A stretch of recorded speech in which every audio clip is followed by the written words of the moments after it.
Galing nga ako sa Central ngayon at nakabili ako ng pritong bangus at saka pinakbet. At nag-iisang avocado na binili ko sa Welcome para sa lunch ko ngayong araw. Day off ko ngayon kaya naisip kong sumaglit muna sa Central para bumili ng sunscreen at saka coconut oil.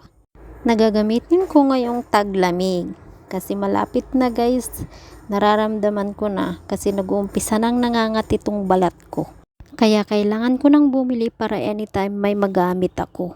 Ay, ito yung ayaw ko pag winter. Nangangati talaga ako. So, ayan, ready na akong bumaba. So, dito na ako mag-antay sa tram kasi pura ang pamasahe papunta sa Central. Matagal nga lang ang biyahe, nasa 45 minutes, pero okay lang. Importante, makarating at makauwi. Pagkababa ko nga ng tram, dumiretso na ako dito sa Worldwide para bilhin yung sadya ko dito. Pumunta na ako agad dito sa shop kung saan ako bibili ng sunscreen. So, ayan. Siyempre, check muna yung expiry date. So, ayan, bago ko bilhin. So, ayan, nakabili na ako. Sa paghahanap ko ng coconut oil, may nadaanan ako dito nagtitinda ng jogger. So, yan. Napabili tuloy ako. Ay, sus. Dalawa yung binili ko, sakto ngayong winter. May magagamit ako. At saka maitapon ko na rin yung luma. Napabili na rin ako ng 2 Tommy para may snacks ako para hindi na ako bababa. Sa pag-iikot-ikot ko guys, finally nakahanap na rin ako. Akyat baba pa naman ako kanina naghahanap. Dito lang pala sa malapit sa entrance matatagpuan. At dito sa kabilang side, meron din pala silang tindang hopya. Kaya napabili na rin ako. Sa pagmamadali kong umuwi, hindi ko na nabidyuhan yung binili kong ulam ko. So ayan, dito na ako sa tram.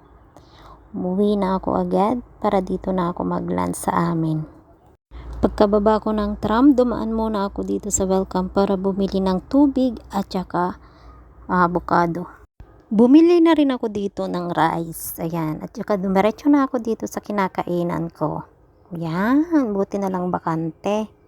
Ito yung mga ulam na nabili ko sa Central kanina. So, ayan, ito yung bangus at saka pinakbet. So, kain muna tayo guys. Ayan, mag-fruits muna ako. Iba't ibang model na naman ang makikita nyo sa likuran ko. Ayan. Akala ko yung pakbet na sinasabi nila, iba't ibang klase ng gulay. Ayan, ito solong talong lang naman pala to. So, ayan. Kain na tayo. Ayan. Okay naman, tikman na natin tong bangus kung totoong boneless. Kaya napabili ako nito eh.